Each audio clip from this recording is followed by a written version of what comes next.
Il y a quelque chose de paradoxal dans notre rapport à la Terre. Ne pas remarquer ce qu'il y a sous nos propres pieds et fixer le regard sur les étoiles est quelque chose de poétiquement humain. Et quelque part, ça se reflète aussi dans les sciences. L'homme a envoyé des sondes dans l'espace intersidéral, observé les tréfonds des galaxies les plus lointaines et mis le pied sur la Lune. Et en même temps, quand il s'agit des profondeurs de la Terre, nous n'avons même pas réussi à atteindre le manteau terrestre, qui se trouve seulement à une trentaine de kilomètres de nous, comme la distance entre Genève et Annecy, à vol d'oiseau bien sûr. Et l'inconnu a tendance à titiller l'imagination.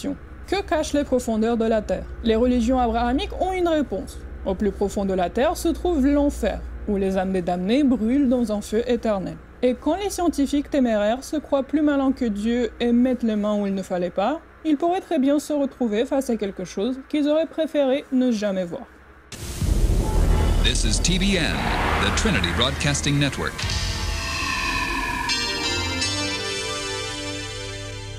« 1989.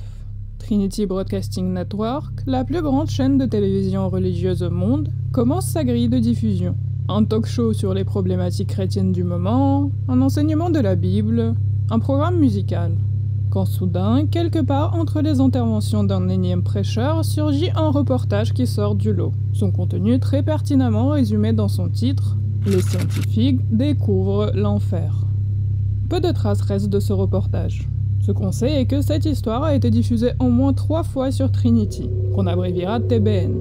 La bonne nouvelle est que TBN a un bulletin, une newsletter, à l'époque encore papier. Elles sont toutes archivées sur leur site, dès les débuts de la chaîne en 1973. Celle des années 90 manque suspicieusement, car en février 1990, le bulletin contient enfin une version écrite du reportage dont l'article sous le titre « Les scientifiques craignent d'avoir ouvert les portes de l'enfer ». Et il existe assez de documentation pour savoir exactement ce qu'il disait. Quelque part en Sibérie lointaine, des géologues travaillent sur le forage du trou le plus profond que l'homme n'ait jamais réalisé. Ils parviennent à atteindre 14,4 km de profondeur, un exploit remarquable, lorsque le trépan se met soudainement à tourner de façon exagérée, comme s'il venait d'atteindre une zone creuse. Les informations que nous recueillons sont si surprenantes que nous avons sincèrement peur de ce que nous pourrions trouver là-bas, a déclaré le Dr Azakov, directeur du projet dans la région reculée de la Sibérie. Bientôt, les instruments commencent à montrer des chiffres étranges. Les calculs indiquent que la température donnée était d'environ 1100 degrés Celsius, soit plus de 2000 degrés Fahrenheit, a souligné Azakov. C'est bien plus que ce à quoi nous nous attendions. On dirait presque qu'un enfer de feu se déroule brutalement au centre de la Terre. L'équipe décide de descendre des micros ultra sensibles au fond du puits pour écouter les mouvements de la Terre. Mais ce qu'ils entendent rend la chose claire. L'équipe de forage avait atteint l'enfer. Ce que nous avons entendu a transformé ces scientifiques à la pensée logique en ruines tremblantes. C'était un son parfois faible mais aigu que nous pensions provenir de notre propre équipement, a expliqué le Dr Azakov.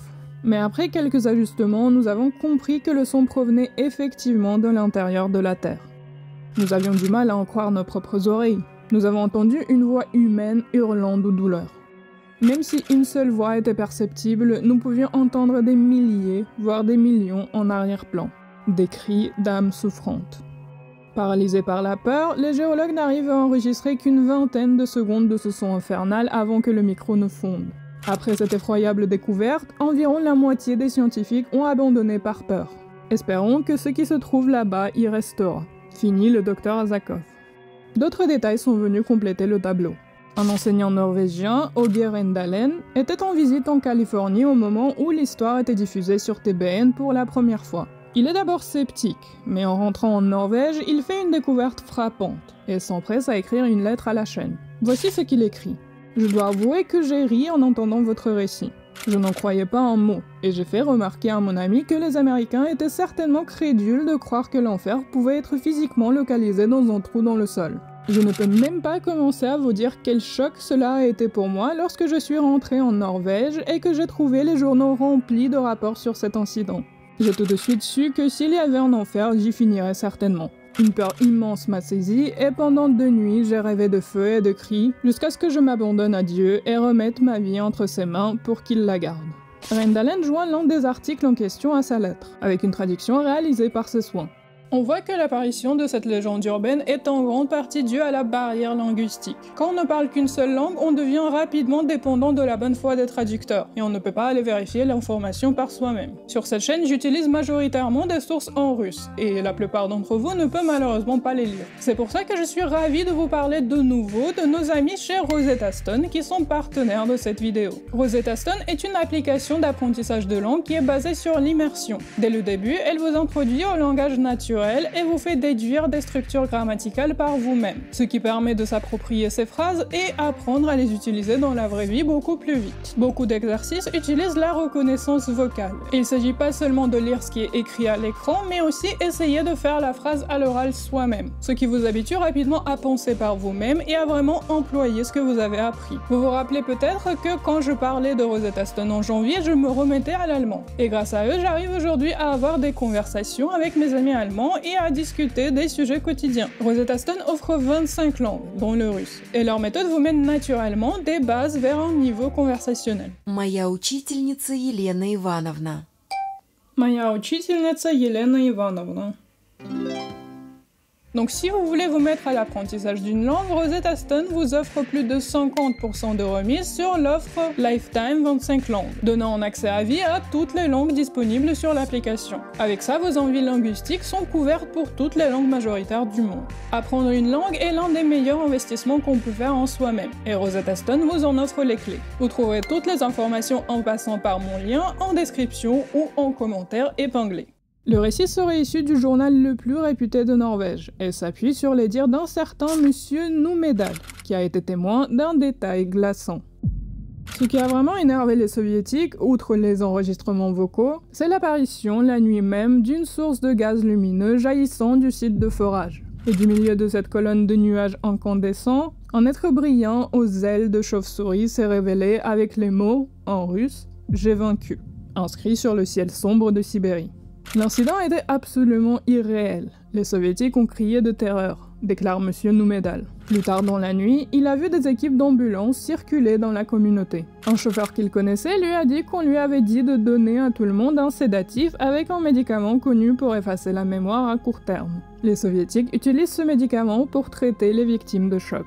Le reste de l'article parle des athées russes et de leur ferme opposition à la poursuite du forage. Les scientifiques impliqués auraient subi des pressions du gouvernement pour les empêcher de parler de leurs découvertes au reste du monde. Erendalen, nouvellement converti, encourage TBN à poursuivre leur reportage et ne pas se laisser intimider par les sceptiques. Si les chrétiens voudraient tous éviter d'aller en enfer, la question de où ils se trouvent exactement est plus complexe. Une vision traditionnelle est que l'enfer se situe au centre de la terre.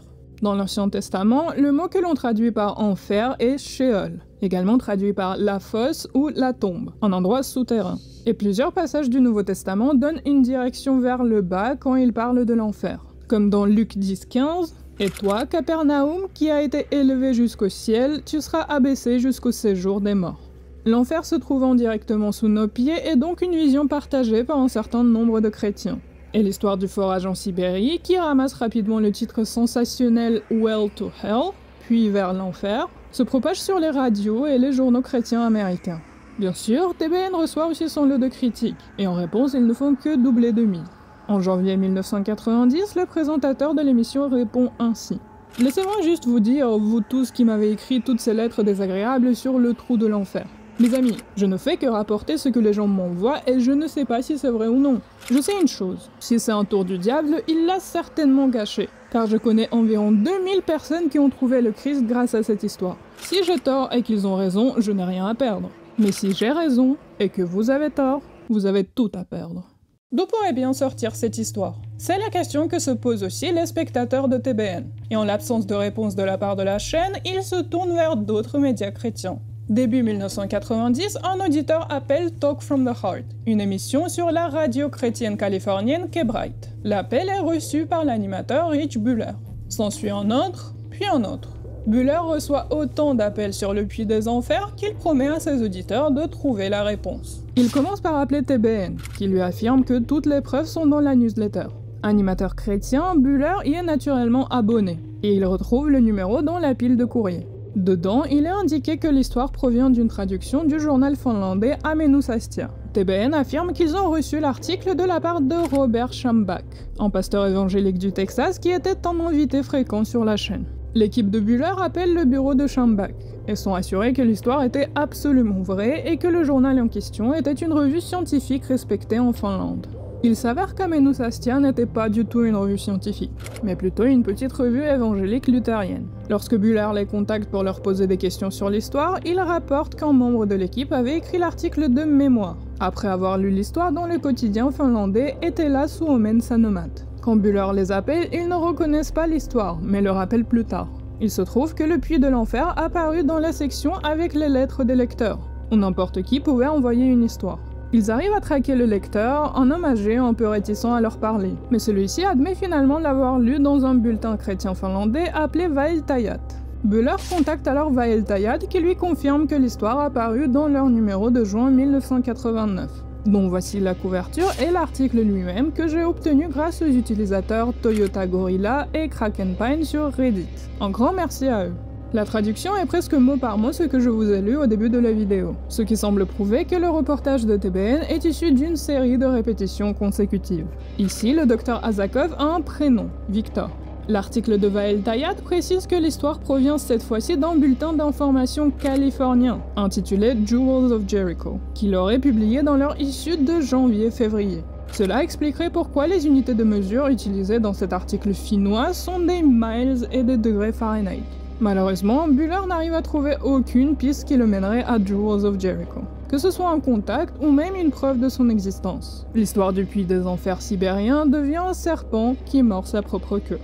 Mais qu'en est-il de l'homme norvégien qui a rapporté le détail du diable ailé? Eh bien, Rich Buller l'a retrouvé très facilement, et celui-ci a volontiers avoué son canular. Rindalen a bien entendu le reportage lors de sa visite en Californie, et choqué par la crédulité des Américains, il a voulu voir jusqu'où il pouvait pousser cette histoire. En rentrant chez lui, il a découpé un article d'un journal norvégien qui portait sur une simple inspection en bâtiment, et l'a envoyé à TBN avec une fausse traduction inventée de A à Z. Rindalen a même trouvé un pasteur californien qui a appuyé son histoire. Les deux étaient prêts à tout avouer si TBN leur demandait des preuves, et ont inclus toutes les informations nécessaires pour les contacter. Mais à leur grande surprise, la chaîne n'a rien demandé et a diffusé l'information telle qu'elle, sans même vérifier la traduction. Jusque-là, aucun élément de cette histoire ne semble crédible. Un puits en fin fond de la Sibérie qui mènerait directement aux enfers. Les sources ne sont qu'une chaîne de rumeurs et de dires, et aucun de ces chaînons ne provient de l'URSS directement. La seule chose à laquelle on peut s'accrocher est l'ambition du projet, le forage le plus profond du monde. Et là, nous avons une piste. Il se trouve qu'en novembre 1984, la revue Scientific American a publié un article intitulé « Le puits le plus profond du monde ». Son auteur Yevgeny Kozlovsky, qui est ni plus ni moins le ministre de la géologie de l'URSS, décrit un forage expérimental proche de la frontière avec la Norvège et la Finlande, qui au moment de l'écriture avait atteint une profondeur de 12 km. Si l'humanité n'a jamais réussi à aller très loin dans la Terre, ce n'est pas faute d'avoir essayé. Les Chinois, comme souvent technologiquement en avance, ont développé les premières foreuses en bambou et acier dès le début de notre ère dans le cadre de l'exploitation du sel. Et au XVIe siècle, ils foraient régulièrement jusqu'à plus de 600 mètres de profondeur. La technologie de forage chinoise a été introduite en Europe au XIXe siècle, et à partir de l'invention de la machine à vapeur qui permet de mécaniser le processus, tout devient possible. À la fin des années 1950, les puits vont déjà jusqu'à 7 km de profondeur. L'ère du forage ultra profond commence. Dès le début du XXe siècle, les chercheurs établissent un modèle de la Terre en 3 couches, la croûte, le manteau et le noyau. Les spéculations sur où s'arrêtait l'une et commençait l'autre étaient basées uniquement sur des données indirectes, les ondes sismiques et la vitesse de leur propagation dans les profondeurs, dont le changement était interprété comme un passage d'une couche à une autre, de composition différente. La croûte, la seule couche qui nous était accessible, était pensée comme une sorte de sandwich, une strate de roches récentes au-dessus et des strates de plus en plus anciennes en dessous. Mais seul un forage capable de traverser la croûte en son entièreté pourrait fournir une image exacte de sa structure. Et qui sait, peut-être même atteindre le manteau. Des projets pour percer la croûte terrestre apparaissent dans plusieurs pays dans les années 1960, à la même époque que le projet spatial. C'est l'époque des projets grandioses, et quelque chose dans l'air du temps anime cette croyance en les capacités illimitées de la science et de la technologie. L'idée initiale était de chercher un endroit où la croûte était plus mince et le manteau plus accessible. Et selon les géophysiciens, la croûte océanique est beaucoup plus fine que sur les continents. Les efforts se concentrent donc d'abord sur le forage océanique. Et en 1958, les États-Unis lancent un programme appelé MOHOL, un amalgame des mots Mohorovičić, en référence au chercheur qui a découvert la discontinuité entre la croûte terrestre et le manteau, appelé le Moho, et hole qui signifie trou en anglais. MOHOL était l'un des projets les plus audacieux de l'Amérique d'après-guerre, décrit comme une réponse terrestre au programme spatial. Son objectif était d'atteindre le Moho et d'obtenir des échantillons du manteau supérieur. Mais implicitement, c'était aussi une course au trou le plus profond au monde, car selon les rumeurs à l'époque, l'URSS s'apprêtait également à tenter cet exploit. Et alors que le projet MOHOL est dissous en 1966 par manque de financement, le projet soviétique, qui débute en effet quelques années plus tard, aura plus de succès sur ce front. Les soviétiques cherchaient évidemment eux aussi à dominer la compétition souterraine. En 1960, Nikita Khrouchtchev signe le programme Exploration de l'intérieur de la Terre et forage ultra-profond, qui, à la différence des Américains, se focalise surtout sur le forage ultra-profond continental. Les recherches préliminaires montrent que la température est le principal obstacle. Selon les calculs, à mesure qu'on pénètre dans la croûte terrestre, la température augmenterait de 1 degré Celsius tous les 33 mètres. Cela signifierait qu'à une profondeur de 10 km, il fallait s'attendre à environ 300 degrés. Et à 15 km, qui était l'objectif visé par le programme, à près de 500 degrés. Les outils de forage ne résisteraient pas à une telle chaleur. Et donc, la seule solution serait de trouver un endroit plus froid. Et un tel endroit finit par être trouvé, la péninsule de Kola.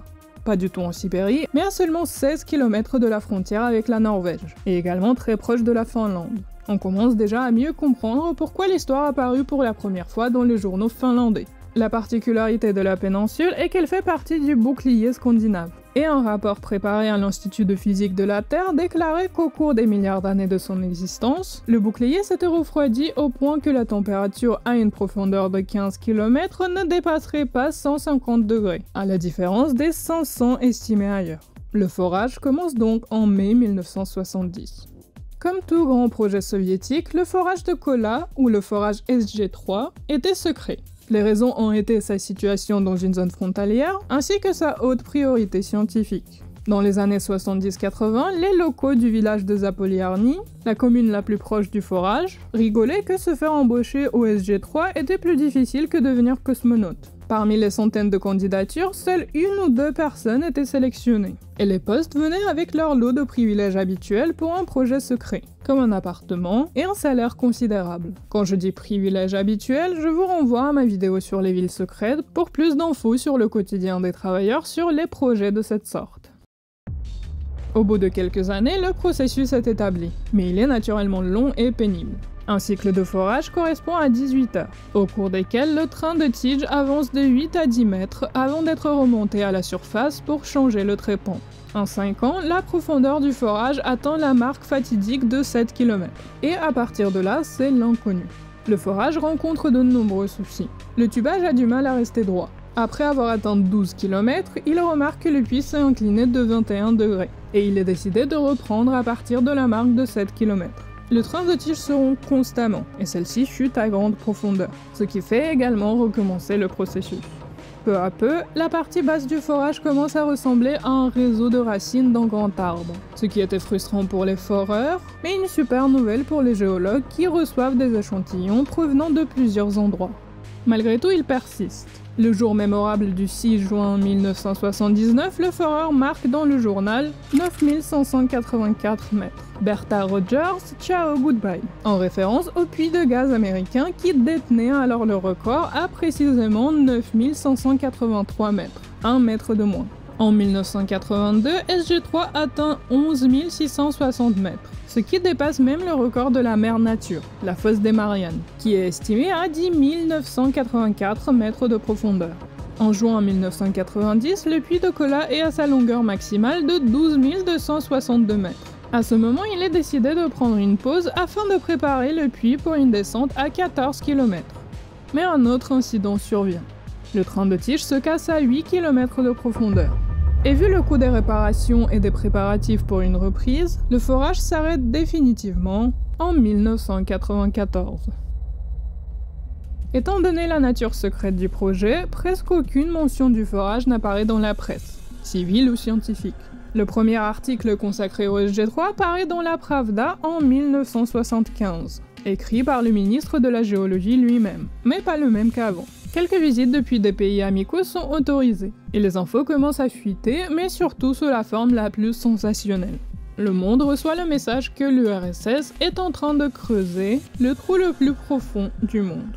Le manque de détails, bien sûr, ne fait que nourrir les rumeurs. Et il en resterait sans doute ainsi jusqu'à la chute de l'URSS. Mais en 1984, Moscou accueille le Congrès géologique mondial. Les participants du congrès ont eu droit à une exposition des réalisations de la géologie russe. Mais les collègues étrangers n'ont qu'une seule question en tête. Au stand consacré au SG3, ils observent avec surprise un trépan rotatif tout à fait conventionnel, et non pas une technologie miraculeuse. Le puits avait alors déjà dépassé les 12 000 mètres. Une délégation de géologues et de journalistes se rend ensuite sur le site afin de voir le forage en action. C'est suite à ce congrès, rappelez-vous, que sort l'article dans le Scientific American. Et un public étranger large est exposé aux détails sur le puits le plus profond du monde. Le puits de Kola est fascinant en lui-même, mais la réalité est très loin de la description du tunnel vers l'enfer.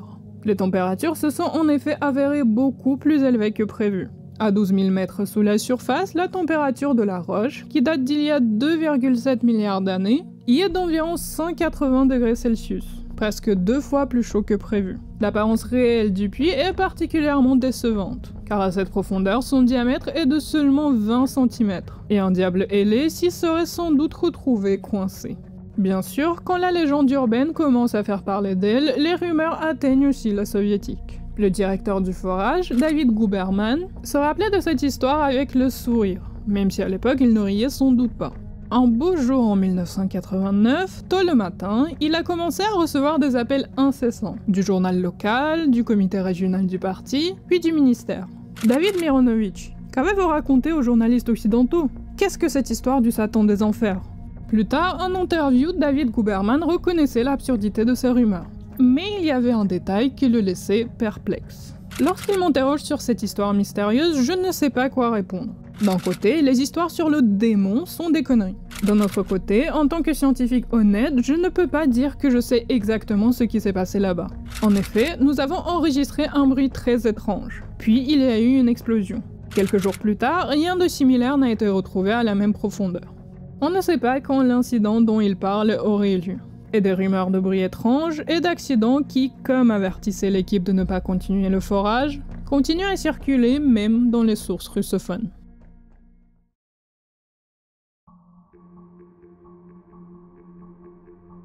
Certains chercheurs ont noté que le timing de l'histoire était étrangement proche de celui d'un article paru dans l'édition d'août 1989 du magazine Science, intitulé « Le forage profond européen laisse les Américains derrière », qui traitait du projet Kola et d'un projet similaire en Allemagne. En voici une citation. « Pour les soviétiques, les trous profonds ne sont pas de simples outils permettant de tester la théorie géologique. Ils attendent plus. Un avantage supplémentaire est l'amélioration de la technologie de forage. Un autre avantage est la découverte des couches les plus profondes sous les ressources minérales connues. Et il y a toujours l'attrait de l'effet Spoutnik, la gloire d'avoir le trou le plus profond du monde. » On voit qu'encore une fois, la panique de perdre la course technologique, dans l'espace comme sous la Terre, anime les deux côtés du rideau de fer. Rich Buller a exposé tous les détails de son investigation dans le numéro d'octobre 1990 du bulletin d'information Secular Humanist Bulletin. D'autres articles critiquant le reportage de TBN ont été publiés dans la presse chrétienne, dans Christianity Today en juillet 1990, également écrit par Buller, et dans Biblical Archaeology Review la même année. Et malgré tout, l'histoire persistait. En 1992, le tabloïd Weekly World News a publié un nouvel article sur le puits des enfers, mais l'a déplacé en Alaska et a surenchéri sur le détail du diable volant en ajoutant que 13 ouvriers ont été tués lorsque le diable est sorti du trou en flammes. Ici, on a enfin une photo du fameux Azakov, qui s'appelle cette fois Dmitri et non Victor, et qui travaille pour une raison que j'ignore à l'université de Yougoslavie. Tout ceci se passe sans que personne n'entende ce fameux enregistrement. C'est seulement 12 ans plus tard, en 2002, qu'on entendra pour la première fois ces cris des âmes torturées. South into South America, north all the way to the pole and worldwide on ye old internet. This is Coast to Coast AM, and it's great to be here. En direct de l'émission Coast to Coast AM, l'animateur de radio Art Bell révèle un courriel qu'il a reçu de la part d'un auditeur. Here's the email. Dear Art Bell, I just recently began listening to radio. Could you believe it?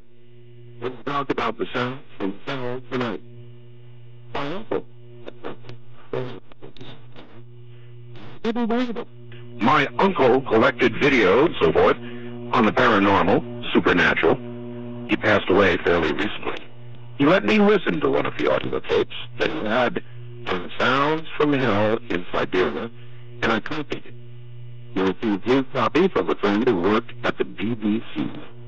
It took me a while to find it tonight, but attached is that sound from my uncle's tapes.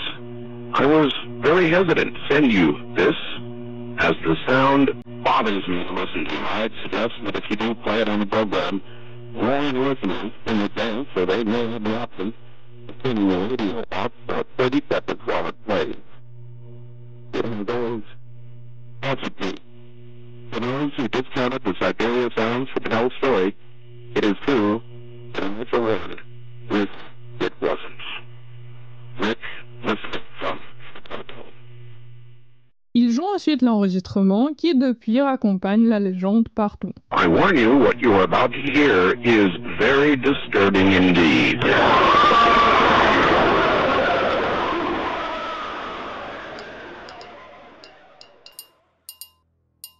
Le son est extrêmement faux, mais il est intéressant de spéculer d'où il provient. La théorie la plus courante est qu'il s'agit d'un extrait du film Kitsch Baron Blood sorti en 1972, comme le démontre l'auteur de cette vidéo. I'd like to start off by saying that I'm a Christian. I had a near-death experience in which I saw hell. I very much believe and know that hell is real. However, this story is not. With a little imagination, you should be able to envision the torches and hear the screams that echoed through here.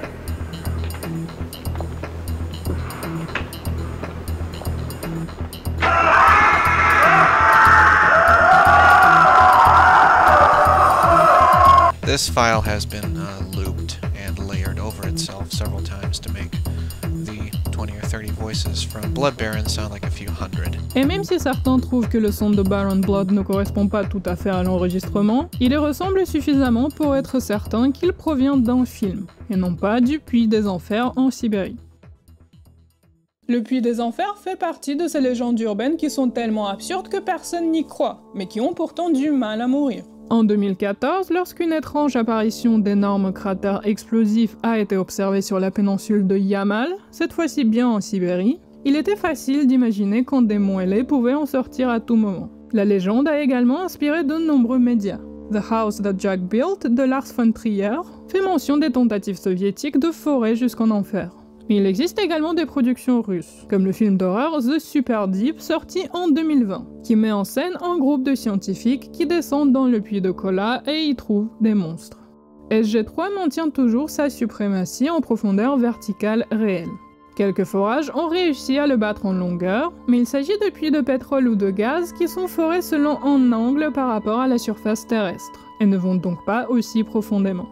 Le forage de Kola a laissé un énorme impact sur notre compréhension de la Terre, et a bouleversé certaines idées préconçues. Avant, on pensait notamment que la partie supérieure de la croûte continentale était constituée de roches telles que le granit, et la croûte inférieure était constituée de basalte, et qu'il y aurait donc une limite nettement définie entre les deux couches. Mais le SG3 n'a pas révélé de basalte à la profondeur attendue de 3 à 6 km.